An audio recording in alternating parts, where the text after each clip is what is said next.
Or మీ దుంపలు తెగ ఈ విషయం ఏంటంటారా బాబు. కాకపోతే ఒక కొత్త యాసలో బిగ్ బాస్ సీజన్ 8లో ఈ యాస తెగ పాపులర్ అయిపోతుంది. ఇక ఈ యాసని అవినాష్ అయితే మాట్లాడుతున్నాడు. ఇప్పుడు దాన్నే మనం కూడా కంటిన్యూ చేద్దాం. ఎరా బిగ్ బాస్ సీజన్ 8లో సంచలనం చోటు చేసుకుందిరా. అత్తల్ని రాత్రి రంపాన్ పెట్టిన కోడల్ని చూసానులే, కానీ మొదటిసారి బిగ్ బాస్ హౌస్లో అత్తని దైవంలాగా కాళ్ళ మీద పడిపోయి పూజించే కోడల్ని అయితే ఫైనల్గా చూసేసాను రా బాబు. వచ్చేసాయిరా బాబు, వచ్చేసాయి. యుగాంతం మనకు వచ్చేసింది.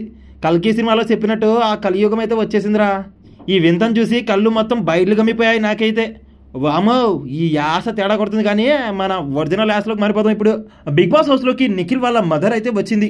నిఖిల్ వాళ్ళ మదర్ చాలా ఫ్రెండ్లీగా, చాలా కూల్గా అందరినీ ఆప్యాయంగా పలకరిస్తూ అందరినీ హగ్ చేసుకొని తన పిల్లలు అన్నట్టుగా మాట్లాడుతుంది.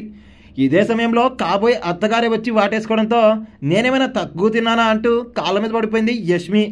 నోట్, ఇక్కడ యష్మి తప్ప నిఖిల్ వాళ్ళ మదర్ కాళ్ళ మీద పడి ఏ ఒక్కరూ బ్లెస్సింగ్స్ తీసుకోలేదు.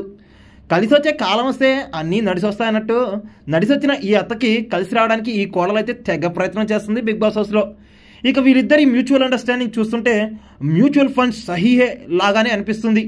మరి అన్నీ ఓకే అయితే కొడుకు కప్పుతో బయటకు వస్తే ఆ కప్పులో టీ ఎట్టడానికి ఈ అత్త ఆ కోడలే కావాలని అనుకుంటున్నట్టుంది.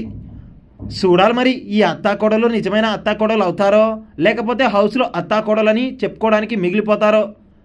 నిఖిల్ అయితే బాహుబలిలో ప్రభాస్ లాగా అమ్మ ఇష్టమే నా ఇష్టం అంటున్నాడు. ఇక అత్తగారి దగ్గర మార్కులు కొట్టడానికి ఈ కొత్త కోడలు అయితే నానా పాటలు పడుతుంది.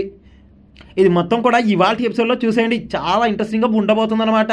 ఈ కొత్త అత్తా కోడల మధ్య కొత్త ముచ్చట ఏమైనా ఉంటే మళ్ళీ ఇంకో వీడియో చేస్తాం. తీరక చూసుకొని మీ వీపు ఆనిచ్చి ఆ వీడియోని అయితే చూసేయండి. ఈ అత్తా కోడలు మరి అత్తా కోడలు అవుతారా లేక బద్ధశత్రువులు అవుతారా, దీనిపై కూడా కామెంట్ చేసేయండి. Please do subscribe to our channel.